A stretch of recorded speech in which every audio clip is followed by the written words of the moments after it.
ਨਹੀਂ ਇਹਨਾਂ ਨੂੰ ਕਹਿ ਦਿਓ ਕਿ ਸਾਡੇ ਚੈਨਲ ਨੂੰ ਸਬਸਕ੍ਰਾਈਬ ਕਰ ਦਿਓ। ਸਹਿਬ ਰਾਜ ਕਰ ਦੇ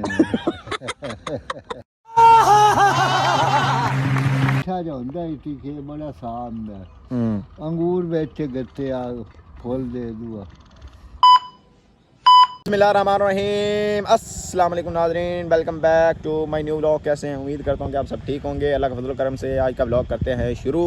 व्लॉग कुछ इस टॉपिक पर है। आज ये जा रहे हैं बाबे को जेड़ा अपने हुक्का पानी का इंतजाम कर रहे हैं, मतलब अपनी नशा का मारे सोच रहे हैं। जेड़ा हुक्का पुराने ज़माने के जेड़ा छिकते सी उनकी अज थोड़ा वीडियो दिखावांगे तो नाल जुड़े रहिए साडे। तो चलने जी बाबे ले बाबे साहब और सामने बैठे ने, उन्होंने को थोड़ा जिहा उन्होंने बारे पुछने, उन्होंने इंटरव्यू लेने हुक्के के बारे उन्होंने को पुछने कि मतलब ये तुसी किवें कर लेंदे ने, इनका थानू किवें लुत्फ अंदोज होंदे ने, मतलब इनके बारे मुकम्मल तफसील नाल पुछने हैं बाबा जाफर साहब कोलों। अस्सलाम वालेकुम। और बाबा जी ठीक हो? यो की हो रहा है? ए वाला हाँ ये की हो रहा है? आगदार हुक्के मैं तो सब अच्छा हुक्के का हकदार रहे। मैं पहले ही व्लॉग वीडियो कह चुके हैं कि बाबा जी और अपने काम कर रहे हैं, वेख सकते हैं। अच्छा बाबा जी इनका थानू की लुत्फ मतलब होंदा थोड़ा जिहा दसो ना, फ्रेंड्स नू व्यूअर्स नू दसो ना। ਇਹ ਜੋ ਜਿਵੇਂ ਤੁਸੀਂ ਸਿਰਕਾ ਠਿਕਦੇ ਨੇ ਇੱਥੇ ਹਾਂਜੀ ਗਵਰਨਮੈਂਟ ਮੰਨਦੇ ਨੇ ਗੁੱਡ ਅੱਛਾ ਸਿਰਕਾ ਲਾ ਕੇ ਰੈਂਜ ਕੀਤਾ ਹਾਂ ਉਸ ਤਰ੍ਹਾਂ ਸੀ ਹੁੱਕਾ ਬਖਾ ਕੇ ਠਾਠ ਨਾ ਹਾਂ ਸੁਲਤਾਨ ਰਾਏ ਕੀ ਠਿਕਦਾ ਆਪਣਾ ਦਾ ਗੁਜੋ ਅੱਛਾ ਅੱਛਾ ਹੁੱਕਾ ਗੁਜਰ ਵੇਖੇ ਨਾ ਬਖਾ ਕੇ ਹਾਂ ਇਹ ਮਤਲਬ ਤੁਸੀਂ ਉਹ ਆਪਣਾ ਸੀਨ ਬਣਾਈ ਬੈਠੇ ਨੇ, ਵੇਖ ਸਕਦੇ ਨੇ ਕਿ ਬਾਬਾ ਜੀ ਹੋਰੀ ਕਹਿ ਰਹੇ ਨੇ ਕਿ ਜਿਸ ਤਰ੍ਹਾਂ ਤੁਸੀਂ ਸਿਰਗਟ ਛਿਕਦੇ ਨੇ ਬੜੀ ਟੌਰ ਨਾਲ ਬੜੀ ਠਾਠ ਨਾਲ, ਉਸ ਤਰ੍ਹਾਂ ਅਸੀਂ ਇੱਕ ਹੁੱਕਾ ਛਿਕਣਾ ਹੈ। ਇਹਦਾ ਮਤਲਬ ਇਹ ਹੈ। ਅੱਛਾ ਤੇ ਦੁਆ ਲੈ ਉਹ ਗੁਜਰ ਕਿਹੜੇ ਹੁੱਕਾ ਬਖਾ ਕੇ ਛਿਕਦਾ ਤੇ ਆਂਸ ਨੇ ਆ ਜਾਂਦੇ ਨੇ। ਹਾਂ ਸੁਲਤਾਨ ਰਾਏ ਦਾ ਅੱਛਾ ਤੇ ਉਹ ਮੋ ਬਾਜ ਵਗਦਾ ਹੁੱਕਾ ऐसी जो माय ले जाए अच्छा फाल छोड़ जाए अच्छा हुक्का चले बाज वो मुसल्ली खा ना होंदा अच्छा हुक्के राग डार के ते बाहर निकल गया बाहर गया जाड़ियां जुड़ियां अच्छा वो जो हटया ते वो घर रोने लग पे उनकी सवानी अच्छा वो चोर मार गया अच्छा तो बाहर आया तो वो दिया गंदे की होया अच्छा चोर मार गया। चलो मोटर खैर चला मैं आखा हुक्के ते फुल दे ओनु छवार दी नहीं सी कि हुक्के ते फुल दी सही। बाबे दा ये कहना है कि कोई पुराने जमाने दा बंदा सी मुसल्ली ते ओंदा बच्चा ओंदा बाल आ हां मतलब ओंदा बाल आ ओ छत तो गिरया ते ओंदी लत टुट गई हां मार गया तो जल्दी जल्दी नाल भजदा आया दौड़ लगांदा आया उस गर्द नूं कहा कि की हो गया, उन्हें आख्या जी बच्चा डिग्या ते मार गया। उस आख्या पता नहीं, मैं समझ रहा कि मेरा हुक्का डिग पिया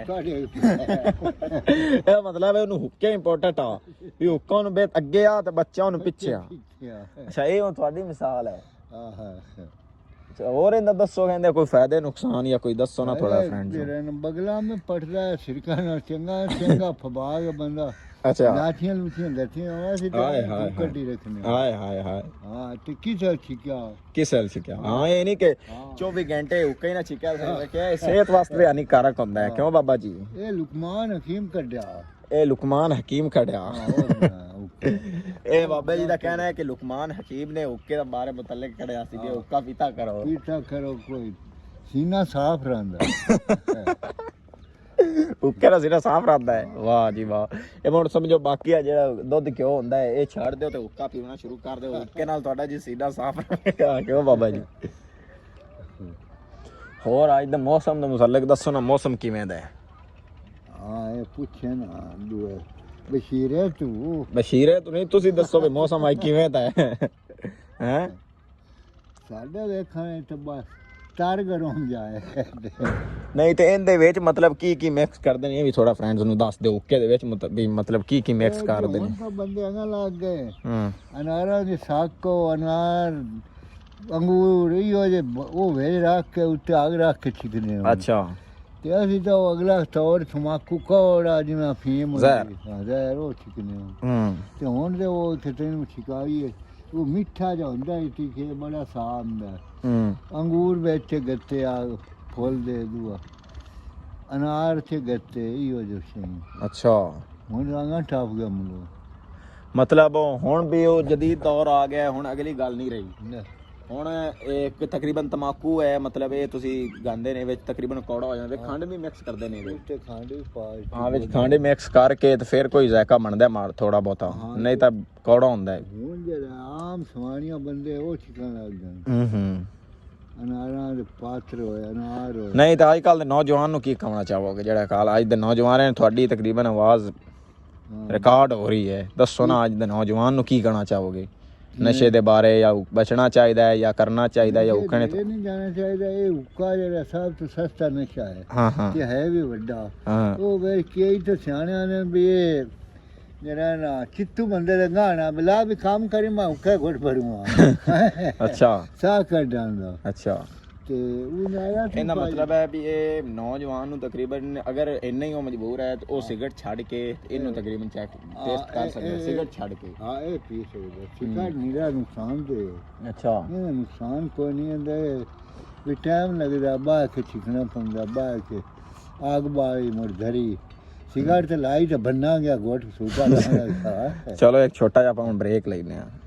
ਅੱਛਾ ਇੱਕ ਹੋਰ ਬਾਬਾ ਜੀ ਤੁਹਾਡੇ ਕੋਲ ਸਵਾਲ ਹੈ, ਮਤਲਬ ਪੱਖੇ ਦੀ ਹਵਾ ਠੀਕ ਹੁੰਦੀ ਹੈ ਜਾਂ ਜਿਹੜੀ ਹੈ ਆਬੋ ਹਵਾ ਚੱਲ ਰਹੀ ਹੈ ਠੀਕ ਹੁੰਦੀ ਹੈ? ਇੱਕ ਨਹੀਂ ਠੀਕ ਹੈ, ਪੱਖੇ ਤੋਂ ਬਿਮਾਰ ਕਰਦੀ। ਅੱਛਾ ਜੋੜ ਬਣ ਜਾਂਦੀ ਹੈ। ਸਹੀ ਉਠਿੰਦੇ ਨੇ ਬੰਦੇ। ਮਤਲਬ ਇਹਦਾ ਇਹ ਹੈ ਕਿ ਪੱਖੇ ਦੀ ਹਵਾ ਨਹੀਂ ਠੀਕ ਹੁੰਦੀ ਹੈ, ਜਿਹੜੀ ਹੈ ਆਬੋ ਹਵਾ ਚੱਲ ਰਹੀ ਹੈ ਤਕਰੀਬਨ ਬਿਹਤਰ ਹੁੰਦੀ ਹੈ। ਅੱਛਾ ਇਹ ਮੁੜ ਇਹ ਹਵਾ ਠੀਕ ਹੈ ਉਹਨਾਂ ਨੂੰ ਬੰਦੇ ਵਾਸਤੇ ਮੁੜ ਇਹ ਅਗਰ ਇਹ ਨਾ ਹਵਾ ਚੱਲੇ ਤਾਂ ਮੁੜ ਕੀ ਕਰਨਾ ਚਾਹੀਦਾ ਹੈ? ਮੋਟ ਕਰ ਲੈ ਮਾਰਨਾ ਵਜਣਾ ਨਾ ਇੱਧਰ ਸਿਰ ਦੇ ਇੱਧਰ ਪੱਖਾ ਜਾਲ ਦੂਆ ਪੱਖੇ ਦੇ ਬੋ ਜੋੜ ਬੰਦ ਹੁੰਦੇ ਨੇ ਧੋਣ ਪਏ। ਚਲੋ ਹੁਣ ਫਰੈਂਡਸ ਨੂੰ ਦਿਓ ਇਜਾਜ਼ਤ, ਇਹਨਾਂ ਨਾਲ ਸਾਡੇ ਚੈਨਲ ਨੂੰ ਸਬਸਕ੍ਰਾਈਬ ਕਰ ਦਿਓ। ਸਪਲਾਈ ਕਰ ਦੇ। ਨਹੀਂ ਬਾਬਾ ਜੀ ਰੀਅਲ ਚਾਹ ਕੇ ਸੀਰੀਅਸ ਮੂਡ ਵਿੱਚ ਕੂੜ ਮਾਰਦੇ ਨੇ। ਕੌਣ ਝੂਠ ਮਾਰਦੇ ਅੱਗੋਂ ਵੇ ਲੜਾ ਲੈਂਦੇ ਨੇ ਆਪਦੇ ਕੋਲ। ਨਹੀਂ ਇਹਨਾਂ ਨੂੰ ਕਹਿ ਦਿਓ ਕਿ ਸਾਡੇ ਚੈਨਲ ਨੂੰ ਸਬਸਕ੍ਰਾਈਬ ਕਰ ਦਿਓ। ਸਹਿਬ ਰਾਜ ਕਰ ਦੇਣੇ। अरे कहना क्या चाहते हो? ਕਿੰਨਾ ਲੱਗੇ ਤੇ ਕੱਲ ਦੇ ਬਾਰੇ ਪੁੱਛਾਂ, ਗੰਨਿਆਂ ਦੇ ਬਾਰੇ, ਕਮਾਨ ਦੇ ਚਾਵਲਾਂ ਦੇ ਬਾਰੇ। ਚਾਵਲਾਂ ਦੇ ਬਾਰੇ ਠੀਕ ਹੈ। ਬਾਬਾ ਕਹਿ ਰਹੇ ਕਿ ਅਗਰ ਤੁਹਾਨੂੰ ਇਹ ਮੇਰਾ ਵਲੌਗ ਅੱਛਾ ਲੱਗੇਗਾ ਤਾਂ ਮੈਂ ਅੱਗੇ ਮਜ਼ੀਦ ਵੀ ਤੁਹਾਨੂੰ ਦੱਸਾਂਗਾ ਗੰਨਿਆਂ ਦੇ ਬਾਰੇ, ਚੌਲ ਦੇ ਬਾਰੇ। ਹਾਂ ਠੀਕ ਹੈ ਬਾਬਾ, ਮੁੜ ਇਹਨਾਂ ਨੂੰ ਇਜਾਜ਼ਤ ਦਿਓ। ਚਾਵਲ ਕਿਵੇਂ ਪੱਕਦੇ ਨੇ? ਹਾਂ ਇਜਾਜ਼ਤ ਦਿਓ। ਹਾਂ ਇਜਾਜ਼ਤ ਦਿਓ। ਕਿਵੇਂ ਪੱਕਦੇ ਨੇ, ਕਿਵੇਂ ਰੀਝਦੇ ਨੇ? ਅੱਛਾ ਪਾਣੀ ਮਿਹਨ ਕੇ ਪਾਉਣਾ ਹੈ। ਠੀਕ ਹੈ। ਹਾਂਜੀ ਫਰੈਂਡਸ ਹੁਣ ਸਾਨੂੰ ਦਿਓ ਇਜਾਜ਼ਤ, ਅਸੀਂ ਅੱਗੇ ਚੱਲਦੇ ਹਾਂ। ਮਤਲਬ ਇਹ ਸੀ ਸਮਾਨ ਜਿਹੜਾ ਬਾਬੇ ਦਾ ਤਿਆਰ ਹੋਇਆ, ਇਹ ਹੁੱਕਾ ਸੀ, ਇਹ ਅੱਗ ਸੀ, ਇਹ बाकी बाबे और आसमान से। ठीक है बाबा जी, अल्लाह हाफिज़। तो सानू दे इजाज़त, यहाँ पर करते हैं व्लॉग का एंड। अगर आपको हमारा व्लॉग अच्छा लगा तो हमारे चैनल को सब्सक्राइब कर दें, लाइक कर दें और बेल आइकन को दबा दें। हमें दे इजाज़त, मिलते हैं किसी अगले व्लॉग में, तब तक के लिए खुदा हाफिज़।